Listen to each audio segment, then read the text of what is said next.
Media बंधुओं, जैसा कि आप लोगों को ये विदित है कि आज मेरा 70वां जन्मदिन है और इस मौके पर सबसे पहले मैं मीडिया बंधुओं व देशवासियों को तथा बीएसपी के सभी छोटे बड़े पदाधिकारियों, कार्यकर्ताओं एवं शुभ चिंतकों आदि को भी नव वर्ष सन 2026 की हार्दिक बधाई एवं शुभकामनाएं देती हूँ। साथ ही साथ ये नव वर्ष इन सभी की जिंदगी में अपार तरक्की व खुशहाली आदि लाए, कुदरत से ये भी कामना करती हूँ। इसके साथ ही अब मैं अपने जन्मदिन के संबंध में ये कहना चाहूँगी कि नव वर्ष के पहले महीने में ही आज के दिन अर्थात दिनांक 15 जनवरी को पूरे देश भर में बीएसपी के लोग मेरा जन्मदिन पार्टी व मूवमेंट के हित में इसे जन कल्याणकारी दिवस के रूप में बहुत ही सादगी के साथ मनाते हैं। और इस मौके पर पार्टी के वरिष्ठ लोग खासकर आम जनहित से जुड़ी उन जन कल्याणकारी योजनाओं के बारे में बताते हैं जिन्हें यहाँ यूपी में बीएसपी की 4 बार मेरे नेतृत्व में रही सरकार में शुरू किया गया था तथा उन्हें कांग्रेस, बीजेपी व अन्य विरोधी पार्टियों की सरकारों की तरह अधिकांश सरकारी कागजों में ही दर्ज करा के नहीं छोड़ दिया था, बल्कि जमीनी हकीकत में भी लागू करके दिखाया था, जिनसे फिर यूपी में सर्व समाज में से विशेषकर गरीबों, मजदूरों, बेरोजगारों, किसानों, व्यापारियों, कर्मचारियों, युवाओं, महिलाओं, छात्रों व अन्य मेहनतकश लोगों के साथ साथ यहाँ दलितों, आदिवासियों, पिछड़े वर्गों, मुस्लिम एवं अन्य धार्मिक अल्पसंख्यक समाज के लोगों की भी स्थिति में काफ़ी सुधार आया है। और अब अपने राजनीतिक लाभ के लिए उनमें से कुछ योजनाओं की नकल करके केंद्र व राज्यों की भी सरकारें इनका नाम व थोड़ा स्वरूप आदि बदलकर इन्हें चला भी रही है। लेकिन ये भी सच है कि उनके प्रति इनकी नीयत व सोच सही नहीं होने की वजह से इन पार्टियों की सरकारें इन्हें कोई खास लाभ नहीं दे पा रही हैं। इसके साथ साथ यहाँ मैं ये भी बताना चाहती हूँ कि हमारी पार्टी की रही सरकार द्वारा जिन लोगों के हित व कल्याण के लिए यहाँ असंख्य जन कल्याणकारी योजनाएं शुरू की गई हैं, जिनसे इन्हें काफ़ी लाभ पहुँचा है, उन्हें हमेशा लोगों के दिल व दिमाग में बरकरार बनाए रखने व साथ ही उनमें बीएसपी के प्रति आस्था व निष्ठा आदि बनाए रखने के लिए भी पार्टी व आम जनहित में हर वर्ष की तरह इस वर्ष भी पूरे देश भर में आज मेरा जन्मदिन जन कल्याणकारी दिवस के रूप में मनाया जा रहा है, जिसके लिए मैं पार्टी के सभी लोगों का हार्दिक दिल से आभार प्रकट करती हूँ। साथ ही हमेशा की तरह आज भी मैं अपने जन्मदिन के मौके पर ये बताना जरूरी समझती हूँ कि हमारी पार्टी की रही सरकार ने देश में समय समय पर दलित एवं अन्य उपेक्षित वर्गों में जन्मे हमारे महान संतों, गुरुओं व महापुरुषों में भी खासकर महात्मा ज्योतिराव फूले, श्री छत्रपति शाहू जी महाराज, श्री नारायण गुरु, बाबा साहब डॉक्टर भीमराव अंबेडकर एवं मान्यवर श्री कांशीराम जी आदि को भी विभिन्न स्तर पर पूरा आदर सम्मान दिया है। और इनके नाम पर यहाँ अनेकों भव्य व ऐतिहासिक स्थल बनाए गए हैं तथा इनकी विशाल प्रतिमाएं लगाई गई हैं। साथ ही जनहित में अनेकों विशाल पार्क व गार्डन आदि भी बनाए गए हैं। इसके साथ साथ इनके नाम पर अनेकों नए जिले बनाए गए हैं तथा आम जनहित की भी असंख्य योजनाएं शुरू की गई हैं, जिनके अब अपने राजनीतिक स्वार्थ में विरोधी पार्टियों की सरकारें भी नकल कर रही हैं और जिनकी शुरू से ही इनके प्रति सोच व नियत मुंह में राम व बगल में छुरी की तरह ही बनी रही है, जिसमें अभी तक कुछ भी बदलाव नहीं आया है। इतना ही नहीं बल्कि इनके बताए हुए रास्तों पर चलकर ही हमारी पार्टी की रही सरकार ने हर मामले में व हर स्तर पर बहुजन समाज के लोगों को प्राथमिकता देते हुए यहाँ सर्वजन हिताय व सर्वजन सुखाय की नीतियों एवं सिद्धांतों पर आधारित ही सरकार चलाई है। ऐसे सभी संतों, गुरुओं व महापुरुषों को भी आज मैं अपने जन्मदिन के मौके पर पूरे तहे दिल से नमन करती हूँ, जिनके बताए हुए रास्तों पर चलकर ही मैंने देश में यहाँ सदियों से उपेक्षित रहे खासकर दलित एवं अन्य उपेक्षित वर्गों के लोगों को मान सम्मान के साथ अपने पैरों पर खड़े करने के लिए अपनी पूरी जिंदगी भी समर्पित कर दी है। क्यों भाई, खांसी बहुत आ रही है, थोड़ा ये माइक भी कम करो, आप थोड़ा सा इधर को हो जाओ और ये दरवाजा खोल दो। मेरे ख्याल सफोकेशन हो रहा है मेरे ख्याल आप लोगों को।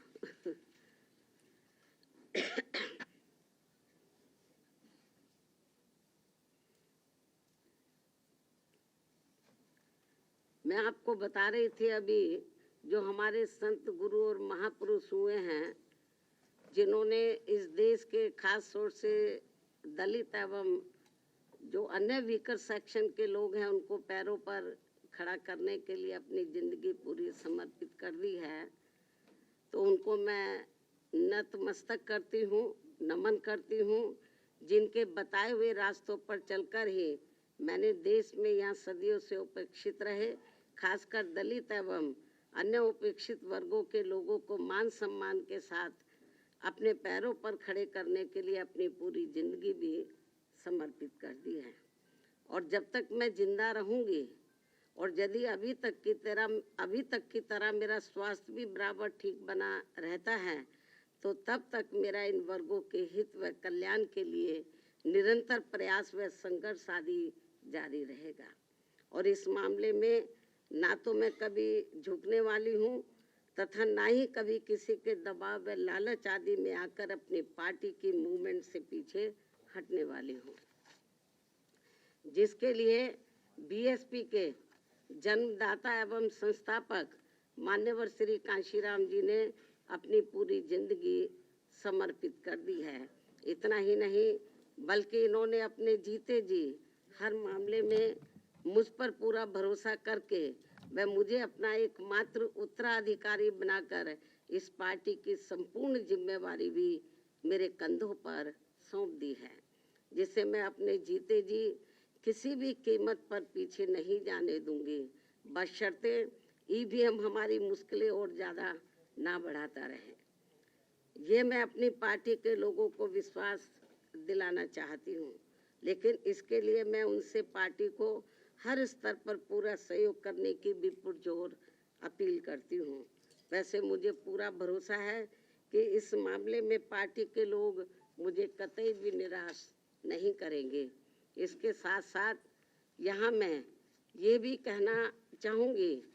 कि पार्टी द्वारा हर वर्ष इनके मूवमेंट को आगे बढ़ाने के लिए विभिन्न स्तर पर जो भी प्रयास किए गए हैं और इस दौरान जो भी उतार चढ़ाव आए हैं तथा विरोधियों द्वारा बीएसपी को कमजोर करने के लिए जो भी षड्यंत्र रचे गए हैं, तो इन सब का पिछले एक वर्ष का पूरा लेखा जोखा मेरी हर वर्ष आज के ही दिन अर्थात मेरे जन्मदिन के मौके पर जारी होने वाली पुस्तक मेरे संघर्ष में जीवन एवं बीएसपी मूवमेंट का सफरनामा में हिंदी व अंग्रेजी में वर्णित कर दिया जाता है, जो फिर ये पुस्तक पार्टी में विशेषकर नए जुड़े लोगों के साथ साथ वर्तमान युवा पीढ़ी व आगे आने वाली पीढ़ी के लिए भी पार्टी व मूवमेंट के हित में उन्हें सही मार्गदर्शन व प्रेरणा आदि देने का ये अति महत्वपूर्ण कार्य करेगी, जिसका 21वें हिंदी व अंग्रेजी संस्करण का मैं विमोचन करूं। लेकिन उससे पहले मैं मीडिया के माध्यम से पार्टी के लोगों को सावधानी के तौर पर यह बताना जरूरी समझती हूँ कि देश में पार्टी की मूवमेंट को आगे बढ़ने से रोकने व कमजोर करने के लिए पिछले कुछ वर्षों से यहाँ कांग्रेस, बीजेपी व अन्य जातिवादी पार्टियां आए दिन किस्म किस्म के साम दाम दंड भेद आदि अनेकों हथकंडे इस्तेमाल करती रहती हैं, जिनका सही व समय से मुंह तोड़ जवाब देकर वे हर प्रकार की सावधानी बरतते हुए ही अपनी पार्टी के लोगों को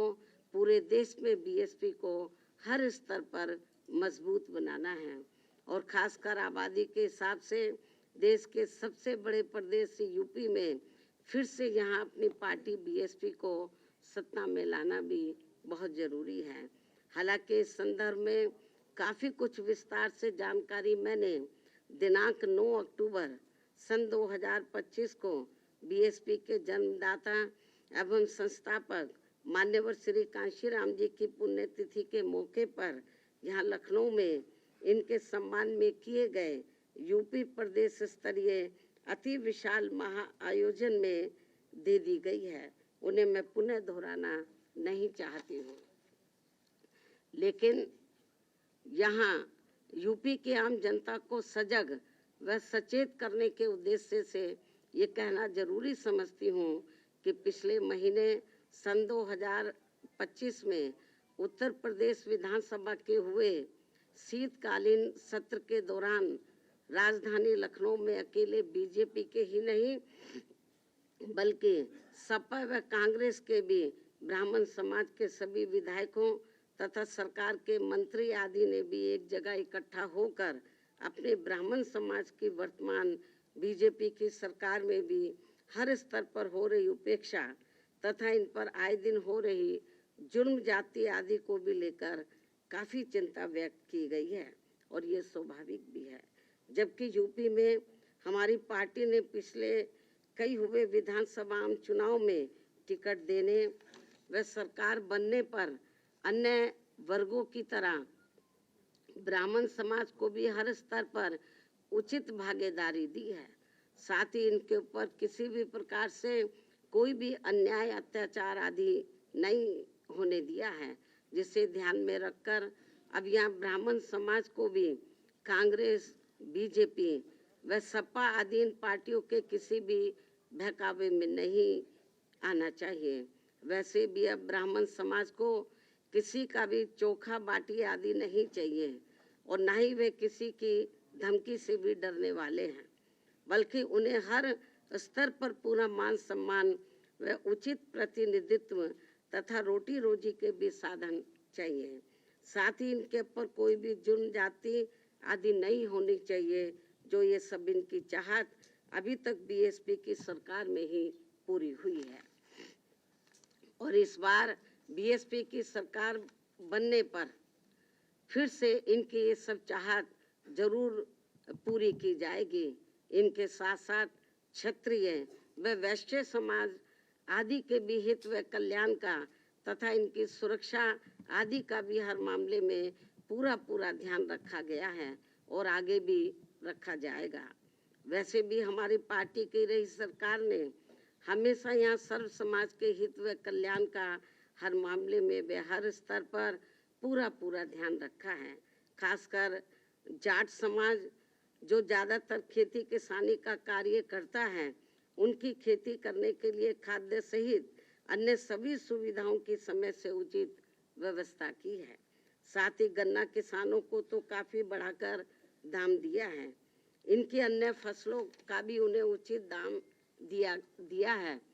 और अब सरकार बनने पर और अब आगे सरकार बनने पर इनका इसी प्रकार आगे भी जरूर पूरा ध्यान रखा जाएगा। इसके साथ साथ जाट समाज के शिक्षित बेरोजगार युवाओं को भी सभी विभागों में व खासकर पुलिस भर्ती में बिना कोई रिश्वत के उन्हें काफी सरकारी नौकरी भी दी है। अन्य वर्गों की तरह इनके ऊपर भी कोई जुल्म जाति आदि नहीं होने दी गई है। राजनीति में भी इनको उचित भागीदारी दी है और अब इनको भी अपने हित व कल्याण में बीएसपी से जुड़कर अपनी पार्टी बीएसपी की ही सरकार बनाना बहुत जरूरी है। इतना ही नहीं बल्कि यहाँ दलितों, पिछड़ों, मुस्लिम व अन्य धार्मिक अल्पसंख्यक समाज के लोगों के हितों का तो बीएसपी की रही सरकार में हर स्तर पर इनका प्राथमिकता के आधार पर विशेष ध्यान रखा गया है और इनके ऊपर कोई भी अन्याय, अत्याचार आदि नहीं होने दिया है। आगे भी इन वर्गों का विशेष ध्यान रखा जाएगा। इसके अलावा हमारी पार्टी की रही सरकार ने किसी के भी मंदिर, मस्जिद व चर्च आदि को भी कोई क्षति नहीं पहुंचने दी है। इस प्रकार से हमारी पार्टी की रही सरकार ने यूपी की आम जनता को हर मामले में व हर स्तर पर काफी बेहतरीन सरकार दी है। हालांकि प्रदेश की आम जनता ने यहाँ कांग्रेस, बीजेपी व सपा आदि का भी शासनकाल देखा है और खासकर सपा के शासनकाल में तो यहाँ अधिकांश गुंडों, बदमाशों, माफियाओं व भ्रष्ट लोगों का ही राज चलता रहा है, जिसमें इनके खुद के समाज को छोड़कर अधिकांश अन्य सभी वर्गों का शोषण होता रहा है। और इस मामले में दलित वर्ग के लोगों का तो इनकी सरकार में सबसे ज्यादा उत्पीड़न हुआ है, जिनके समाज के बीएसपी की प्रमुख नेता को भी सपा से अलग होने पर, जब गठबंधन की सरकार थी तो सपा से अलग होने पर दिनांक 2 जून सन 1995 को यूपी के लखनऊ सरकारी गेस्ट हाउस में मेरे ठहरने के दौरान वहां सरकारी मशीनरी की मदद से सपा के कई हजार गुंडों व बदमाशों आदि ने जो उस दिन मेरे ऊपर जानलेवा हमला करने का पूरा प्रयास किया है, ये सब भी किसी से छिपा नहीं है। इसके अलावा दलित एवं अन्य पिछड़े वर्गों में जन्मे हमारे महान संतों, गुरुओं व महापुरुषों की भी इनकी सरकार में हर स्तर पर काफी उपेक्षा की गई है। संसद में दलितों के पदोन्नति में आरक्षण से संबंधित लाए गए बिल को भी सपा के सांसदों द्वारा फाड़ दिया गया था। मान्यवर श्री कांशीराम जी के देहांत होने पर इनकी सरकार द्वारा इनके सम्मान में एक दिन का भी राजकीय शोक घोषित नहीं किया गया था। पिछड़े वर्गों का भी आरक्षण संबंधी ज्यादातर लाभ इनकी सरकार में केवल इनका खुद का अपना समाज ही उठाता रहा है। मुस्लिम समाज भी ज्यादातर उपेक्षित ही रहा है। यह है इनके पीडीए की असली पहचान। वहीं दूसरी तरफ बीएसपी की रही सरकार में हमने किसी भी वर्ग व धर्म के लोगों के साथ किसी भी मामले में कोई पक्षपात आदि नहीं होने दिया है और हमने पिछड़े वर्गों में इनके खुद के यादव समाज के हितों का भी पूरा ध्यान रखा है, आगे भी रखेंगे। प्रदेश में सभी विरोधी पार्टियों की रही सरकारों की तरह हमने बीएसपी की सरकार में कोई भी दंगा फिसाद आदि नहीं होने दिया है। साथ ही प्रदेश के विकास को भी लेकर हमारी पार्टी की रही सरकार ने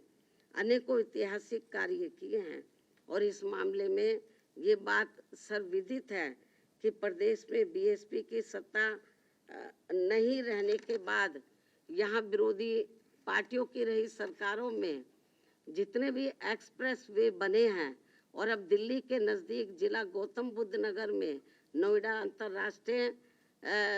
हवाई अड्डा भी शुरू होने के लिए जा रहा है, तो इन सभी की वास्तव में पूरी रूपरेखा बीएसपी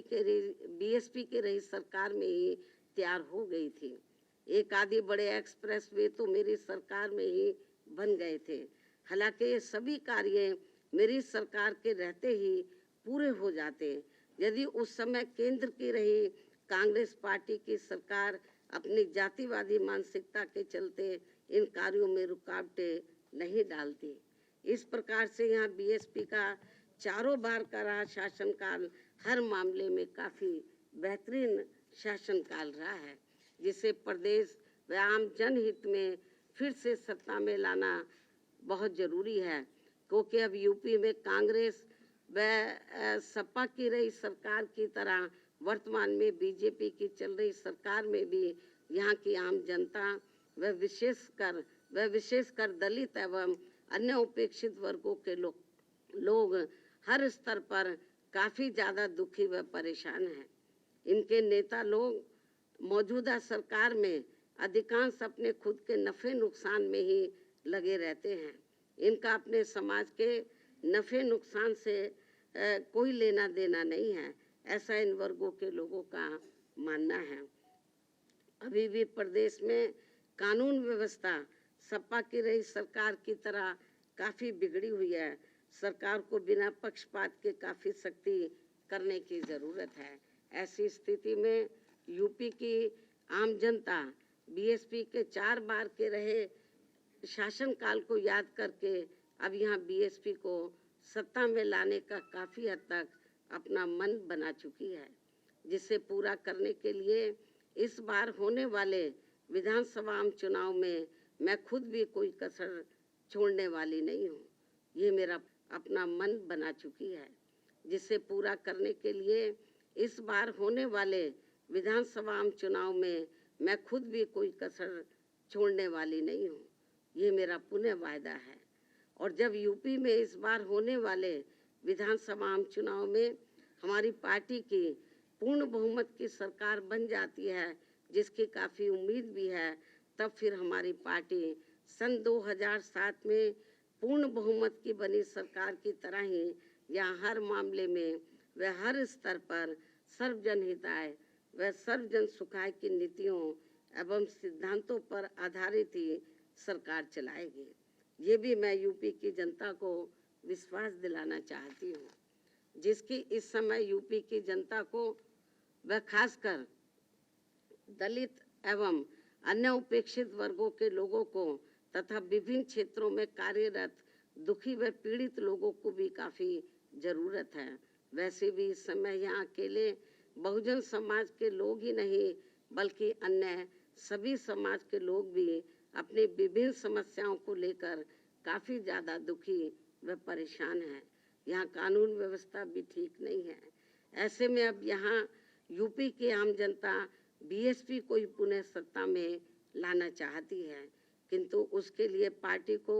हर स्तर पर मजबूत बनाना बहुत ज़रूरी है। और यदि इस बार यह विधानसभा के आम चुनाव होने से पहले हमारी पार्टी हर स्तर पर मजबूत हो जाती है, और जिसके लिए अभी से ही पार्टी के लोग पूरे जी जान से जुटे भी हैं, तो तब फिर अपनी पार्टी को इस बार यहाँ सत्ता में आने से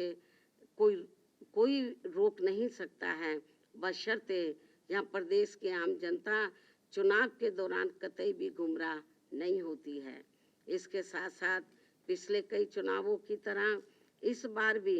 होने वाले विधानसभा चुनाव में ईवीएम में धांधली व बेईमानी आदि नहीं की जाती है, जिसकी ये आम चर्चा है। लेकिन इसके बावजूद भी हमारी पार्टी ये सोचकर देश में सभी चुनाव पूरी तैयारी व दमदारी के साथ लड़ती है, पता नहीं कब ईवीएम में धांधली व बेईमानी आदि कराने वालों का सिस्टम फेल हो जाए, तो तब फिर चुनाव में सही रिजल्ट आ सकता है। ऐसा भी लोगों का मानना है। वैसे अब पूरे देश में ईवीएम के विरोध में काफ़ी आवाज़ें उठने लगी हैं। ऐसे में ये व्यवस्था कभी भी ख़त्म की जा सकती है और इसके स्थान पर फिर से यहाँ बैलेट पेपर के जरिए चुनाव कराए जा सकते हैं, और ऐसा कई देशों में भी हो चुका है। यहाँ फिर मान्य कोर्ट द्वारा भी इसमें कुछ जरूरी परिवर्तन किए जा सकते हैं। इसलिए हमें उत्तर प्रदेश सहित पूरे देश में अपनी पार्टी को हर स्तर पर मजबूत बनाते रहना बहुत ज़रूरी है। इसके अलावा पिछले कुछ समय से देश में क्रमवार वोटों के रिवीजन यानी कि SIR करने का भी कार्य चल रहा है।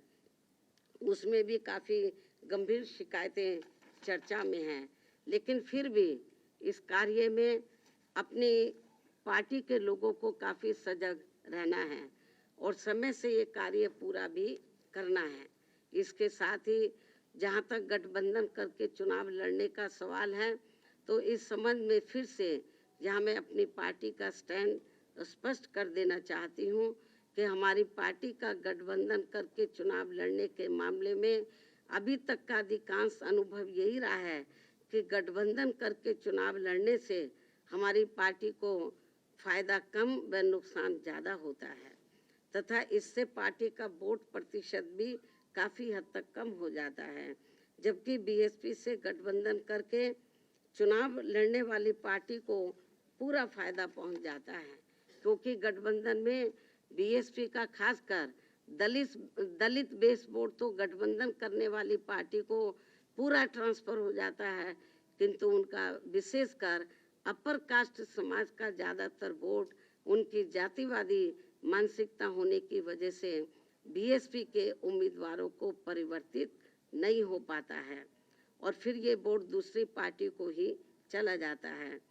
जिनका नेतृत्व जातिवादी पार्टियों के हाथों में होता है। यही मुख्य वजह है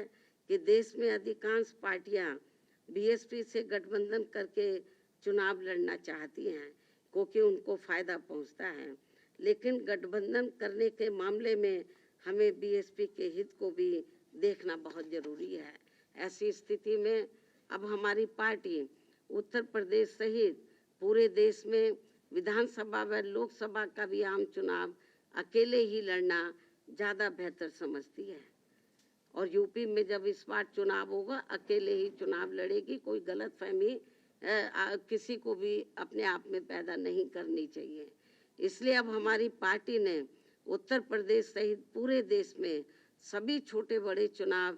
अकेले ही लड़ना ज़्यादा उचित समझा है और अब हमारी पार्टी किसी भी चुनाव में किसी भी पार्टी के साथ किसी भी प्रकार का कोई भी गठबंधन करके चुनाव नहीं लड़ेगी। लेकिन इस संबंध में यहाँ मैं ये भी कहना चाहूँगी,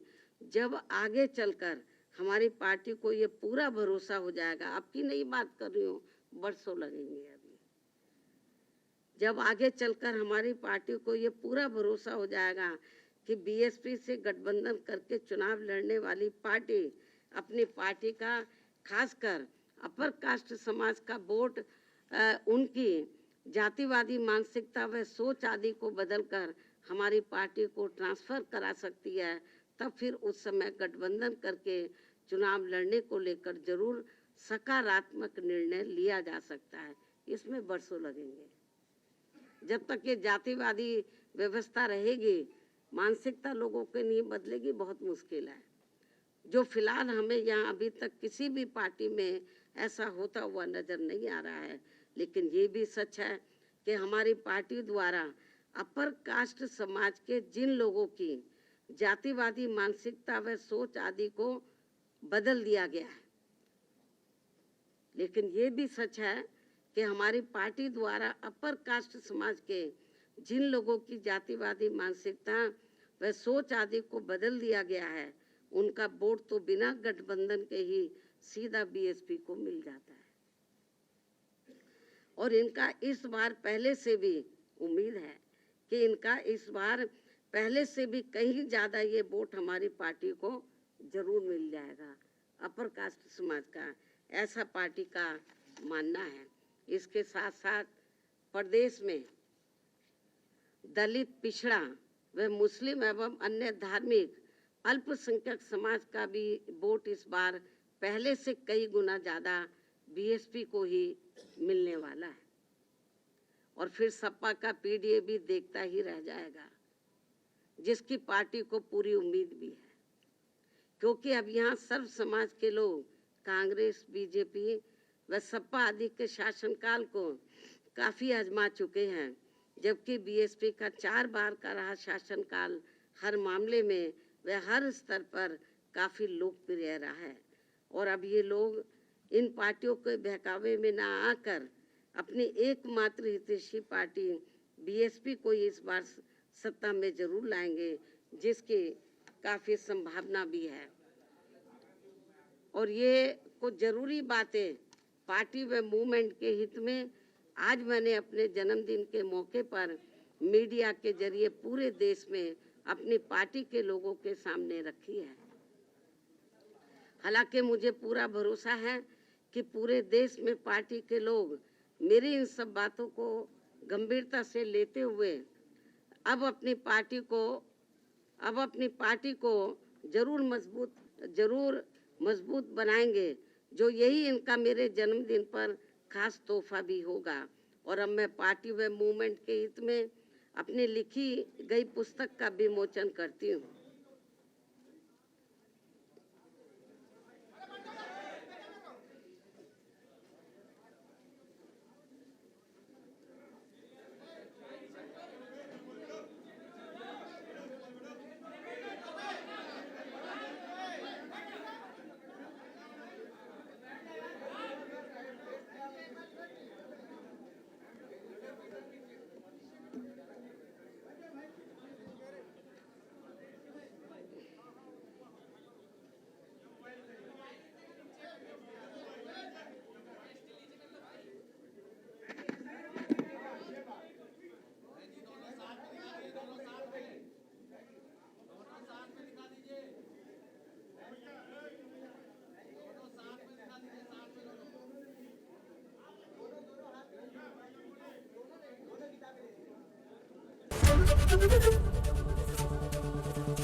एबीपी गंगा, खबर आपकी, जुबान आपकी।